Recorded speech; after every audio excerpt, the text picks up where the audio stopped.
There we go. We're live. We are live. Hi, Luke. Hi. Hi, Ron. A very different looking Luke than I saw last time. Much less hairy. A lot has happened to my face and my head. I feel lighter. I was encouraging you to keep it going. Just really go for the Yeah. Gandalf beard. I was on board. My wife, on the other hand, Yes. she had found a pair of scissors and was Yeah. like, "I wonder." And then Oh, she next snuck thing up you on you. know, yeah, she's yeah, got blindsided by my darling wife. No, it was I was actually pleasantly surprised. I didn't realize I had a chin, so it was nice to. It's been so long. It's been so long. I've had that thing for so long, so it was especially with summer coming. It's nice to actually have this. I found my run time was better, That's funny. less drag on my face. Yeah. Did you get some taken off the top too? Did you get Yeah, I decent? just got Yeah. that today. You're the very first. You're the very first person to see it. Oh, So, nice. I feel so honored. ah, Great. So for people just tuning in, this is Luke Vandevert. He has a project called The Arctic, and we're going to dive in and talk about that. Um, yeah, I've been looking forward to this conversation for a while. This is going to be great. well, thanks for having me. I'm really excited. Any chance I get to hang out with Rod's a good day. Thank you for saying that. My first exposure, I was, you know what, at Christmas time, even though we'd been hanging out together a little bit, I didn't know that the Arctic even existed, and I listened to a song that you had put together for Christmas with Brian and Laura Lee Thiessen, and I thought, oh man, this is really good. Oh, thanks. Yeah, That was such a fun thing. That was the What Child Is This, right? yeah, Yeah, that was such a kind of. I love collaborating so much because yeah. it's like you can only do so much by yourself, Mm-hmm. and then when you work with somebody and you open up your creative vulnerability, you can Yeah. really create something that's quite special. So I was so jazzed at how that turned out, and it was something that was uniquely them. At the Mm. same time, it was something just special. I loved that, and thanks for checking it out. It's hilarious on Spotify. That is the song that gets played way more than Well, anything else on my whole library. it's funny, I debated, even though it's not Christmas, I debated maybe playing that today. Yeah. I guess I just got to be a Christmas artist now. I'm just like it's fitting with the name. I Yeah. just got to do Christmas songs for the rest of my career. Yeah. Like, It was really good. I oh, wasn't thanks. planning on talking about it, but what was it like to work with Brian and Laura Lee, such experienced artists? Oh, they had a hard time keeping up. You know. I Oh, it thought was that. a That's why I asked the question. I wondered if they had a hard keeping up with yeah. it. No, it was so good. Like both those two, I respect them so much, and they're so gifted Yeah. in music, but also in just how to be beautifully relational. Really It, gracious at the same time and yeah, relational. Hey. it Yeah. was so much like it was wonderful. And there's no sense of hierarchy amongst Yeah. them or anything. It's just everything's level ground, and Mm. I love, yeah, I love working with the Teesons, and I was very honored that they invited me to come share the song with them, and so Yeah. it was so much fun. Beautiful. I mean, I really enjoy collaborating. You obviously must really enjoy it too, right? That's why you were telling me earlier before we got on that the Arctic was at first and probably still will be in a certain sense. It's a collaboration. It's never really been about you. Can you just tell us more about collaborating and why you started that way, or Yeah, Yeah. yeah, collaboration for me, I found I do better when I'm working with people. My wife will actually say I'm much better when I have a band with me, Mm. and I fully agree. Like Yeah. it's music so much of a conversation, and I find that you get to create something that's uniquely more than yourself when you involve others in the process. Mm. So, I yeah, now we're going to this stage of I might have to produce my own stuff, and I'm kind of dreading it, for future releases and such because It's just a financial thing, but it's also there's the COVID element and stuff like that, and I'm dreading it because I thrive off of working with others and creating something that is us and making a unity of us. Like, Mm. for the Reverberate stuff, that was working with Ryan McAllister. With Diversity, that was Andre Antonio.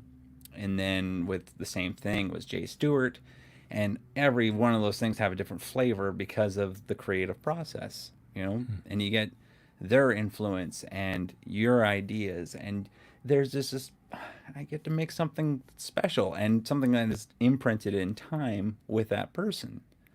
You know, That's I cool. love that. I love that too. I love it when things come out. And I'm not a musician, so I haven't experienced it musically.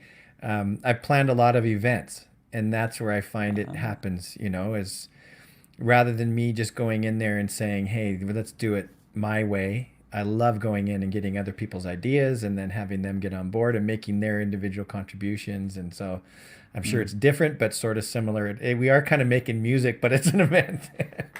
Well, it's I can imagine like an event planning process is it almost has to be, Yeah. Oh, for and sure. and Yeah. I would say even on the creative side for music, it has to be Yeah. collaborative to a point. Sure. For anyone that can do everything themselves, Yeah. they're an anomaly. Because Right. Right. my gosh, that's just the ugh. Like these YouTube videos where we see the same guy doing a whole choir or whatever. Exactly. It's just like, That takes a lot of talent, yeah, eh? my gosh, you are so much better than than just what the YouTube view count lets you be. Yeah. Gee, like Yeah. that's just amazing. But it's collaboration so special. I'm pretty relational Yeah. and I love people. Especially with music, it's the whole point is it is conversation and it is relationship. Mm. So it's neat that you can actually bring the relational element into the creative process. And Mm. yeah, I love that. I love hearing people's stories. What was your earliest experiences as a musician? How did it all start? What was your first instrument and that sort of thing? Okay. This is fun. I Oh, love I good. love sharing this because it just brings me right back. So I grew up. I was born in Ketchikan, Alaska, Oh, and wow. then moved to Powell River, BC, where I grew up most of my time. But my parents were fish farmers, and so we lived up on a dirt road, 12 miles up, like 12 miles up a dirt road, and that was about 20 kilometers from town. So we were way out in the sticks, and we had a stereo system there, and my dad had this collection of Michael W. Smith and Keith Green and all Uh, these like CCM artists from back in the day. But there was one cassette that my mom had, which was all Beach Boys, and I loved the Beach Boys so much. I would play that thing until it died. It would just that I don't know how many tapes we actually went through because it's just worn out. Beach Boys Uh, don't get enough credit, do they, as my musicians? I they think because don't. they were so poppy, but they were really incredible musicians, weren't they? They really were. Yeah. It's like there's a lot. There's so many references to Pet Sounds, right? It's like it's just crazy. But so that was like the kind of the musical side really started kind of taking hold, and it wasn't even to do with what you know instruments they were playing or anything. It was just what it was doing to me that Mm. really connected me into like this is something I enjoy. Mm. So fast forward a little while, we got a computer finally, and with that came with computer games. And I found a secret: if you had a CD-ROM that was a computer game and had a soundtrack, if you put that in a CD player, you can usually listen to the soundtrack.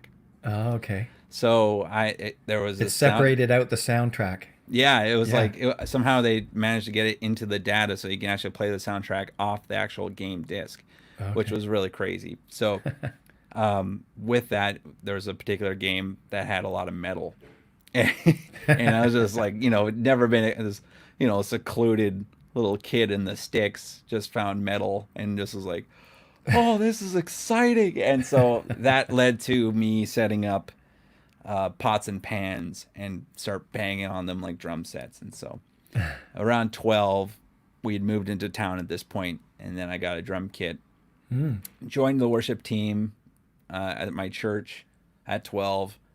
Got kicked off the worship team at 12. Tell us more about that. How come you got Oh kicked off? man, drummers. My heart goes to every drummer I've ever worked with because the weight that they have to bear is so much more than everyone else in the band. Yeah. It's like there's so much pressure. They have to be, because everything hinges on them. Right. It's Yeah. like You're they're the keeping time for entire, everybody else. Yeah. totally, they're the skeleton of the whole Sure. body of music. And Right. if their tempo's off, or if they're too loud, or if they're too quiet, you know, Mm-hmm. all those different elements, drummers have to do that. They have the most gear. So Mm-hmm. they're always bringing their stuff. They're the first ones there setting up. They're the last ones to leave because they have way more stuff than everyone else. They wouldn't let you play pots and pans. You had to Yeah, play. exactly. Can only get away with that so much, but yeah. Yeah. So, and So, then so got kicked off just because I had it. I was 12 years old. I didn't have a tempo. And then yeah. I'm just a loud kid, and so yeah, it was it was a nice offer for let them to try me out, and I obviously didn't make the cut at 12. I wasn't a prodigy on drums at all. Yeah. Did that Yeah. convince you to try another instrument, or did you Well, drop drums, or did you no, keep working at it? I kept going with drums till I was about 15. I Mm. ended up playing with a bunch of guys. Out where we lived at the time, there was some high schoolers that were musicians. They would come over with their guitars and basses, and Mm. we'd play. And then I could play as hard as I want. But I stopped playing at 15 because I started. It wasn't carpal tunnel, but it was basically I was holding my sticks like that, Oh yeah. and I would probably get half an hour in, and my hands would be killing me. It's the same Mm. now. If I tried drumming and I go past 20 minutes, my hands are dead. Oh, Like they interesting. just can't do it. So Wow. that eventually led to picking up the guitar, and Mm-hmm. that was the game changer for me because I realized the process of playing the guitar. I went to this guitar shop in Powell River.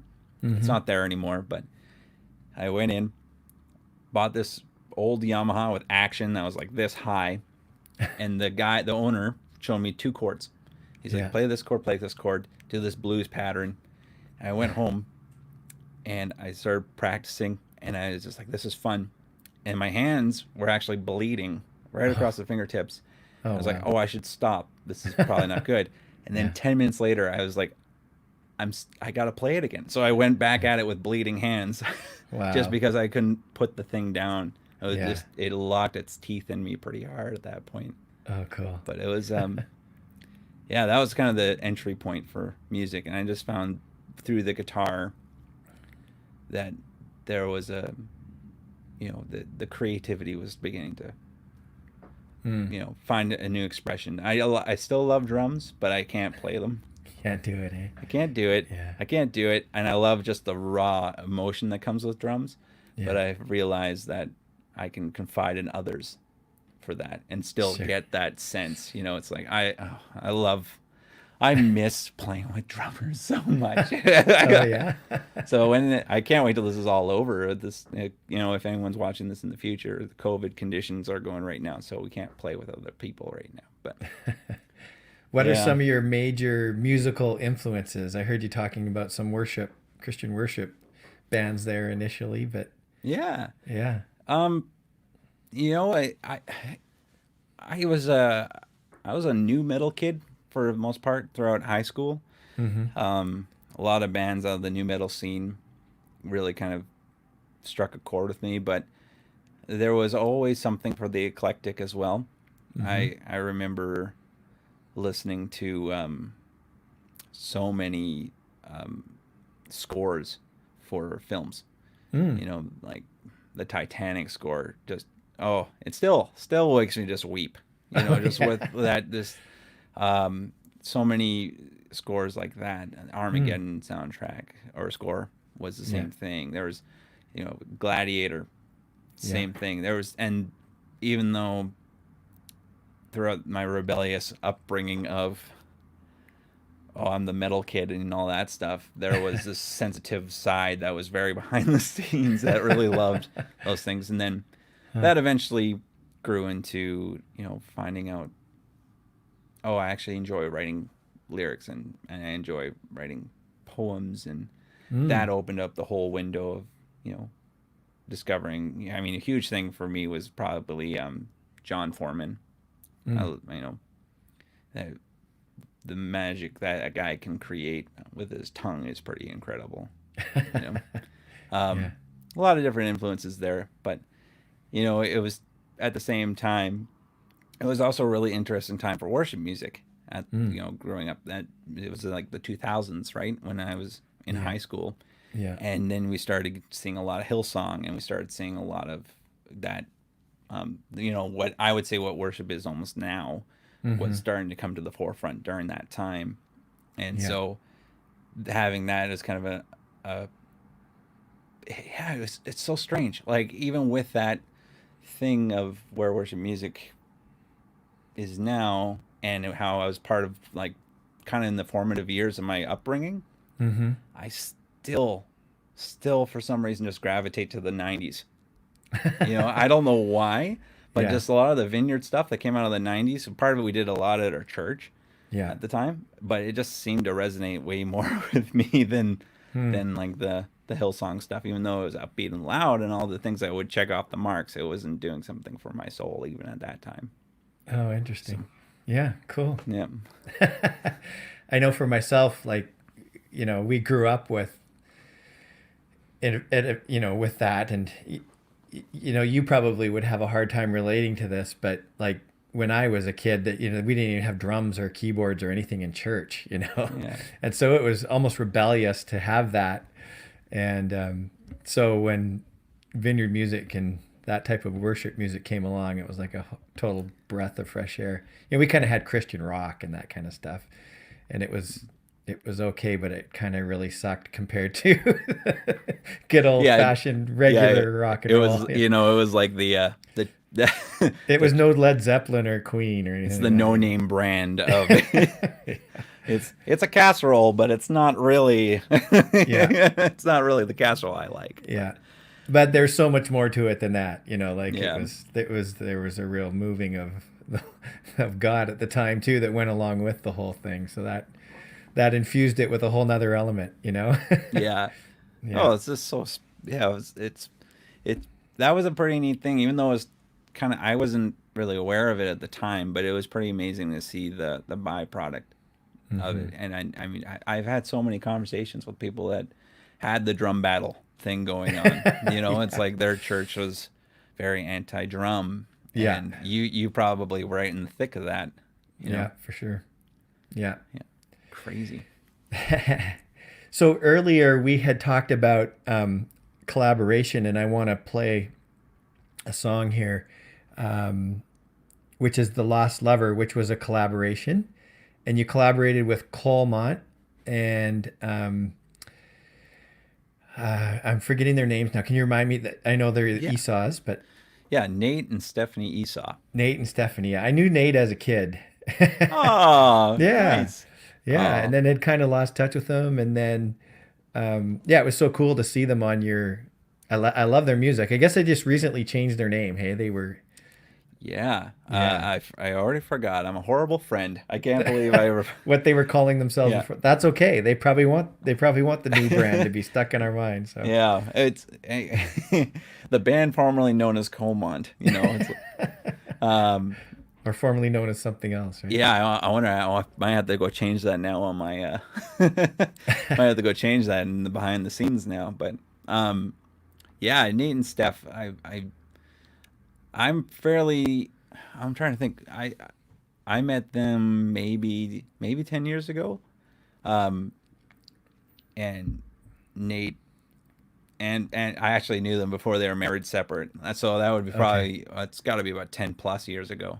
Yeah. And they're just lovely people. Nate is a poet Huh. through and through, and I love the guy because you don't, when you have a conversation with him, you might just think, oh, he's a really nice guy, but there is so much depth in Mm.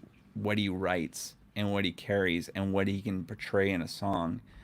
It's but you would never guess that on the surface, and it's just like the perfect example of judging a book by its cover, because Yeah. as soon as you get past that cover, you're going to find out, oh, he's got weight. Yeah. He brings so much beauty, and Steph is so talented. Yeah. That voice is, Beautiful voice, hey? my Yeah. gosh. So Yeah. for them to say yes to singing Lost Lover was it's like, oh, I'll try to bring my A game and try to catch up. My gosh. Cool. So I emailed you to ask who was singing on this song. So you started, just tell us how it goes. You start out, right? You're singing the first verse, and then Yeah. the rest of it is Nate takes over after that, and Steph is Yeah. So, Steph is obvious in there in between yeah. two guys. Yeah, yeah, exactly. Right in the. Well, we just kind of when Ryan and I were working on the arrangement of the song, we felt like it would be neat to have this conversation of basically a conversation with God. And I'm the lost lover. I am the orphan. I've been hurt and abandoned. And then the voice of God coming in. I want to show you love. Let me show you love. And we kind of were just like, well, it was like, do we have me sing it? And it just, Ryan goes, you know what? I think Steph should do it. Because Steph, one, is incredibly great at singing, but it just felt stronger and more beautiful hearing the voice of God through it, a female's voice, Wow. and it just, and I'm so glad we did that because it was way better than anything. It's like, I want to show you, like this like horrible groggy throat guy Yeah. trying to sing the other one, and then this sweet, beautiful, delicate voice of Steph just So through. Ryan, in case people were wondering, he's a incredible musician himself, but it sounds like he helped you produce this as well. Yeah. Ryan was the producer on the Reverberate project, and so Okay. it was Okay. yeah. So that adds some context to that. So Yeah. so first verse is me singing it, and Steph comes in the chorus, and then this second verse is Nate singing, and then Steph comes back, and then we all harmonize together at the end. I harmonized Nate on the second verse, but yeah, then the end is all three of our voices together. Okay. Cool. All right. Let's see if we can make this work. Let's play a song. Fingers crossed.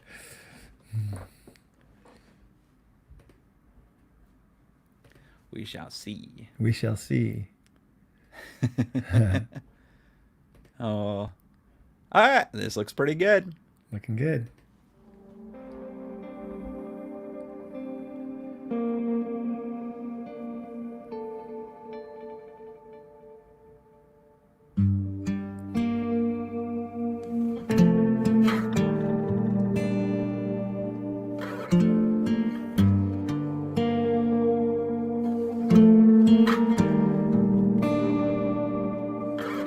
I'm the lost lover. I am the orphan. I've been hurt and abandoned.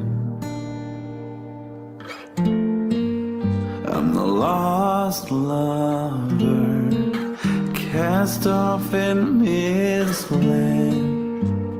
My heart's looking for a compass. I want to show you love. Let me show you love. Never ending, all forgiving love. So please don't hide my treasure bride. Come be satisfied.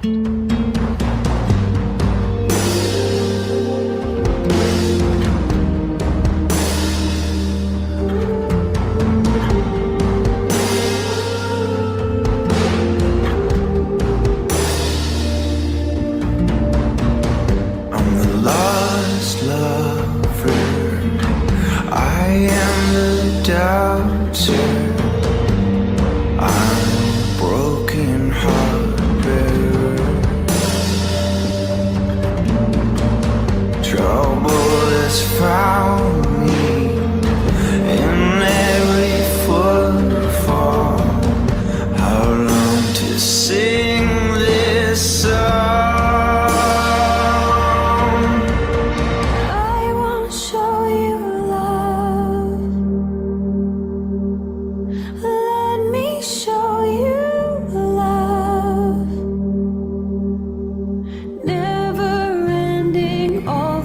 forgiving love.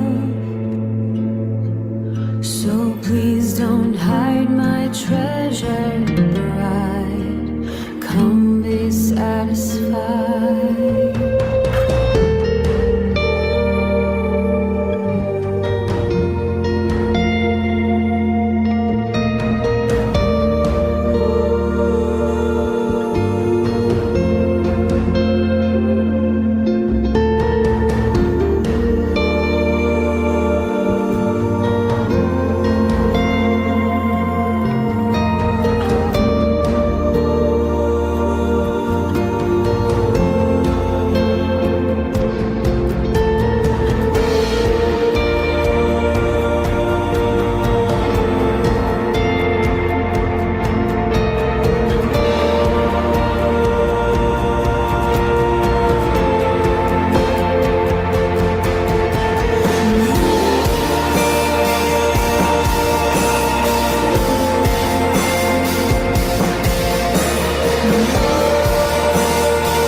I wanna show you love.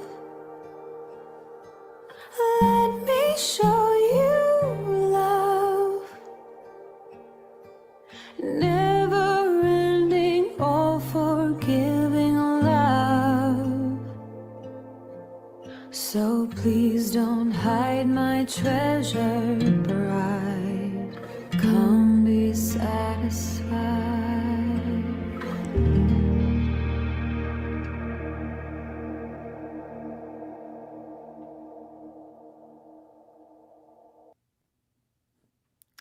Man, I haven't seen that in a long time.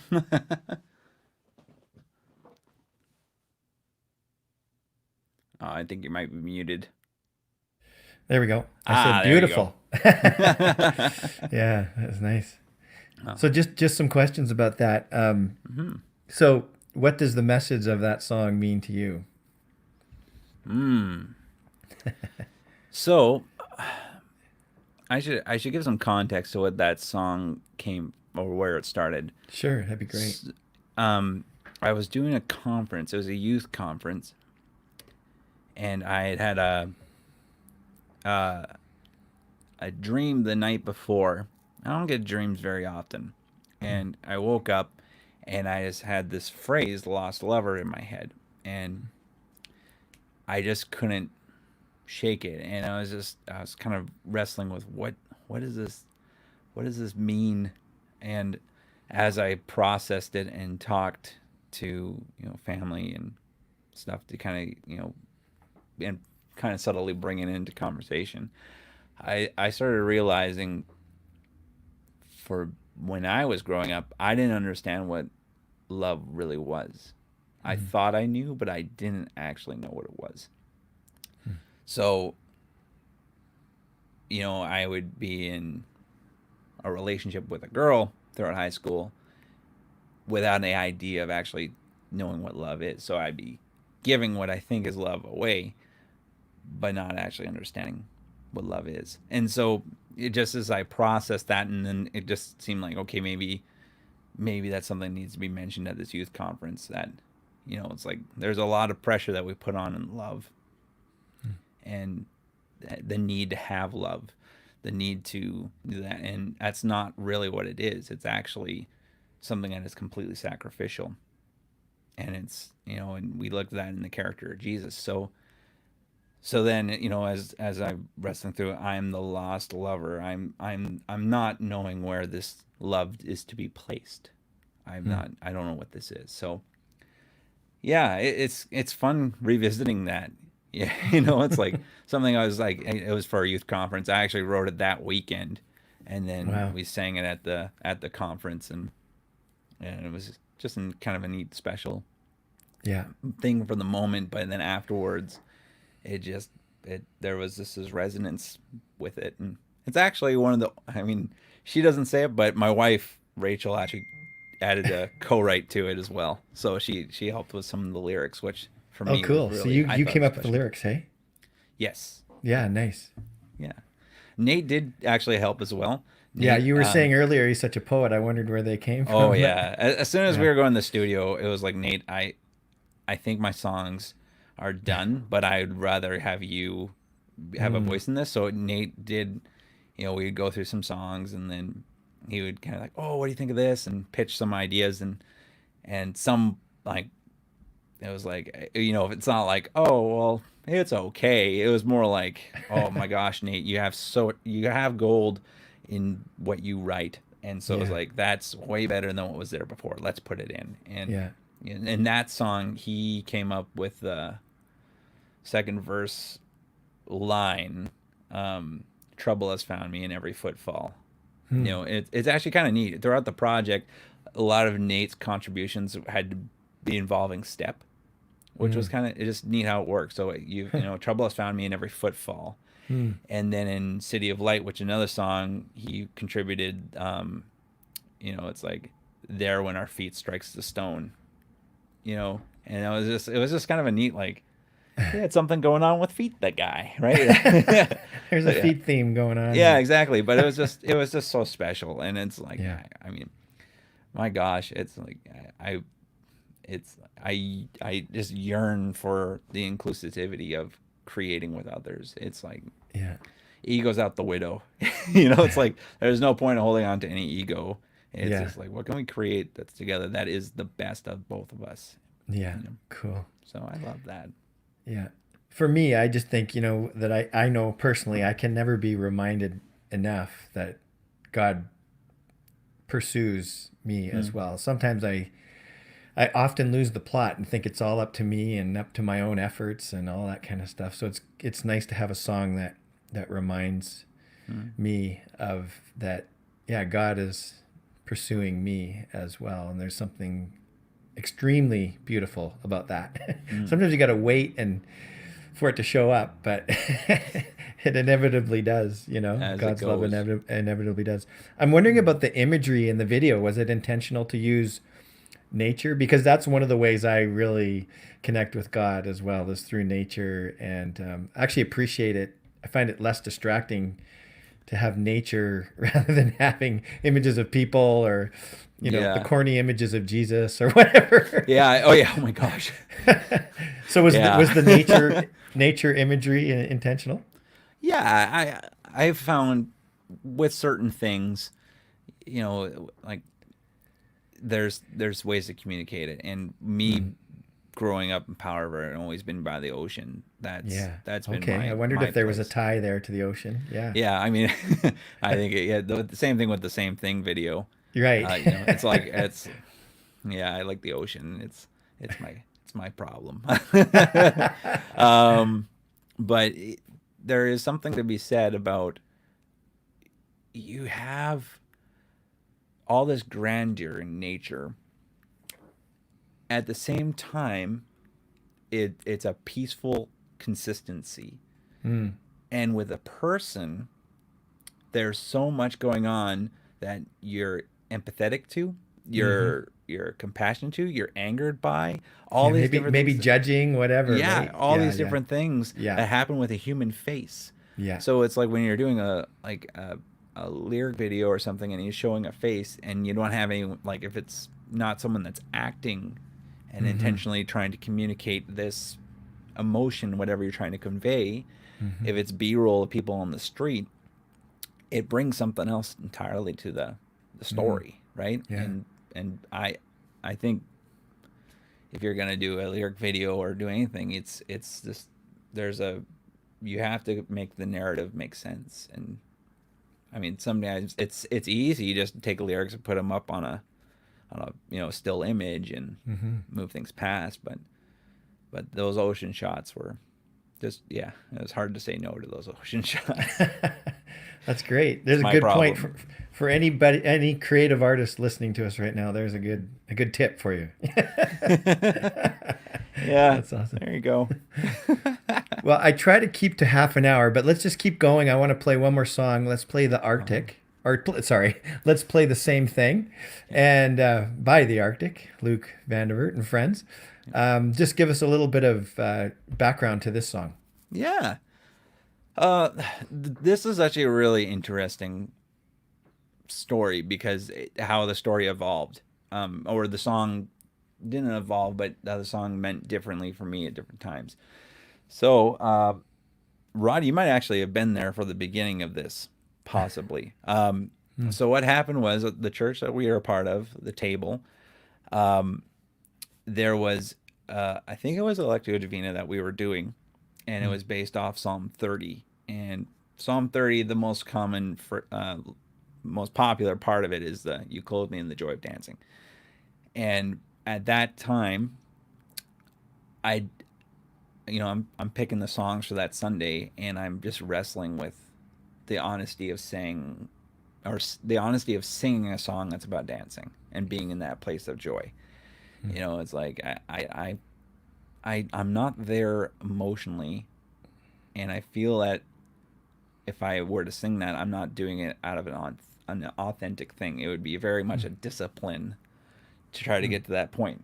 And it got my wheels turning a little bit. I was like, I don't know if there's any songs that ask as a prayer to be in that place. And it was just like, oh, well, maybe I'll just write something. Don't do what I did. This is bad advice. Don't do what I just did. But basically, I was like, okay, I have half an hour. I'm going to quickly write this song, and I'm going to lead it on Sunday. Bad idea, but it worked out. And so that led to that Sunday and sharing the first draft of that song. Oh, cool. So it started kind of just to fill a check mark almost of something, but after everything was done and recorded, because it really resonated with Jay Stewart, who produced the track and did an amazing job. Afterwards, we were going to release it in January this year, and beginning of January, I started getting these severe anxiety attacks that I've never experienced before in my entire life. And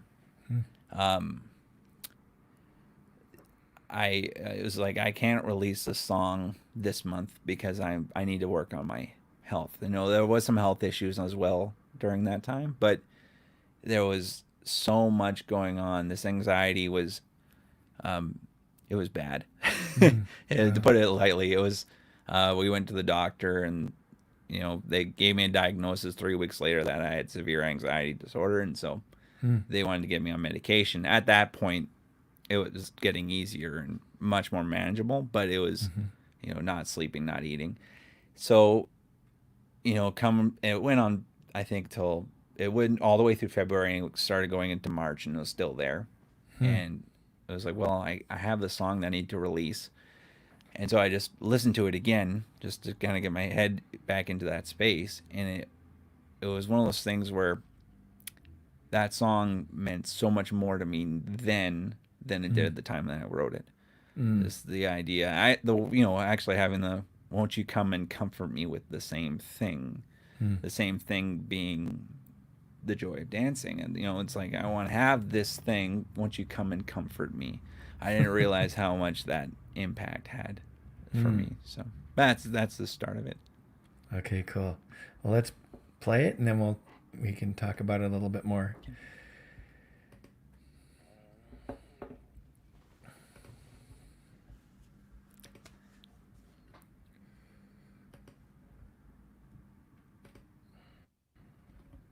Oh, we're happening.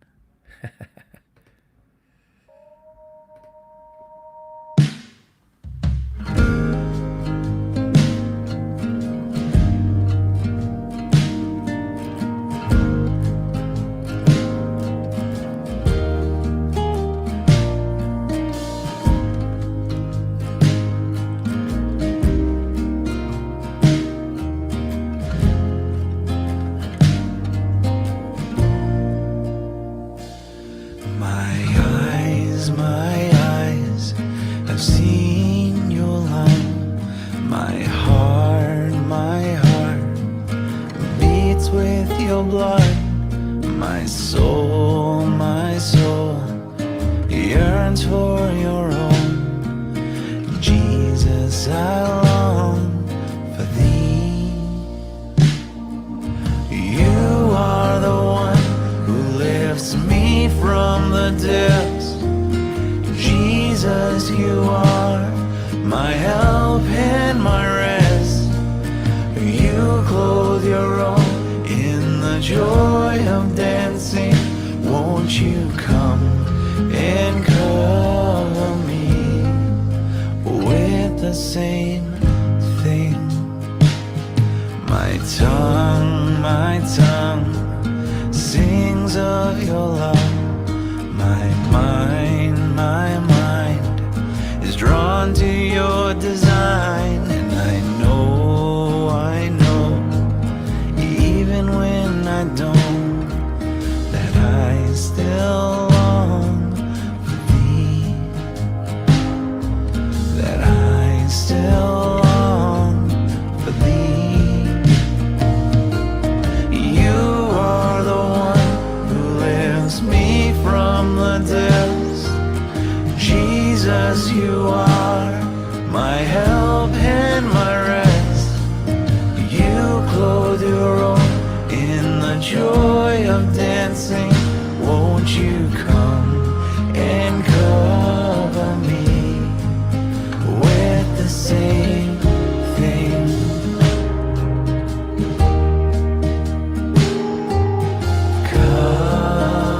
Cover me,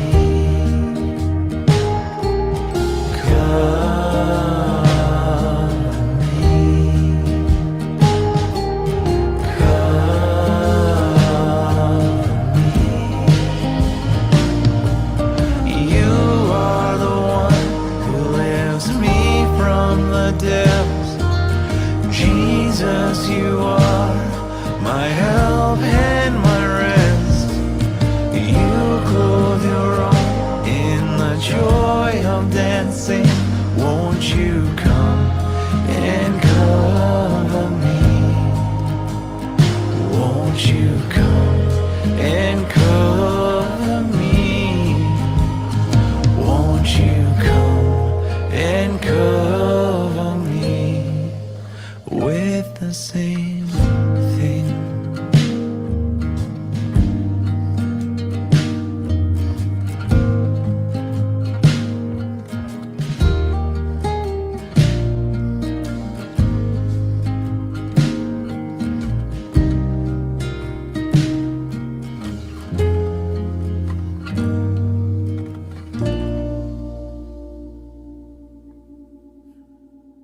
Nice. Aw, that's fun seeing that one again too. It's like, oh yeah, I remember that. It's cool. I'll just share some things that are going through my mind. I'll ask you about yours. Number one is I'm a part of this contemplative group, and whoa, hang on, sorry. Oh, oh, Stop the music. oh, is it coming through still? Yeah, the video kept playing like it does on YouTube sometimes. Goes on to the next song, right? Right. So yeah, we have this. I'm part of this contemplative group. We have this yearly retreat, and usually on Saturday nights we have a dance, which is Oh, kind of weird. But I'm just thinking of my friend Renee and her husband Daryl, and like she just kind of has no. I was gonna say inhibitions, but that's not the right word. She's not a. She just dances joyfully, like it's no hang-ups. That's a word, you know.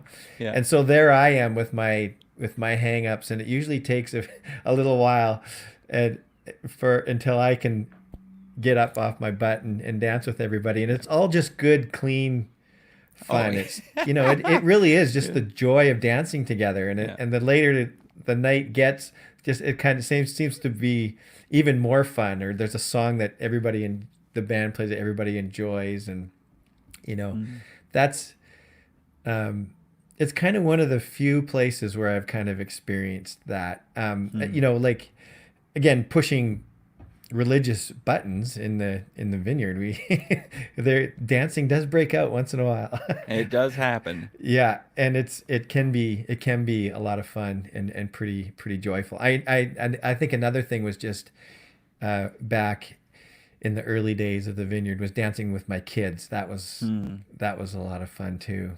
Talk talk about that joy. Oh, But it seems like the song is, what you're saying is, it's not necessarily just dancing. It's that joy, like transfer that to me. Like I want to experience that joy, not just from dancing necessarily. Is that kind of what you're getting at? yeah, it's Yeah. well, it's like, dancing's kind of that funny thing throughout all the history of mankind, right? And it's like there's cultural elements that dancing is very much in there, and there's cultural elements that it isn't. It's like the stoic white Dutch guy. Yeah. Dancing's not good. But you Yeah. think about it, dancing is an expression. And ultimately, I think in this case, the song being based out of Psalm 30 uses the language of dancing, but ultimately it's expression. And it's like ultimately for me when writing it, the joy of dancing is a metaphor for I just want to actually fully worship in a way of doing it. And it kind of became the avenue of I want to, at that point it was like sing a song, I'm trying to think of worship song that's got dancing in the lyrics, but it's like dance, dance, dance, and make music to the heavens.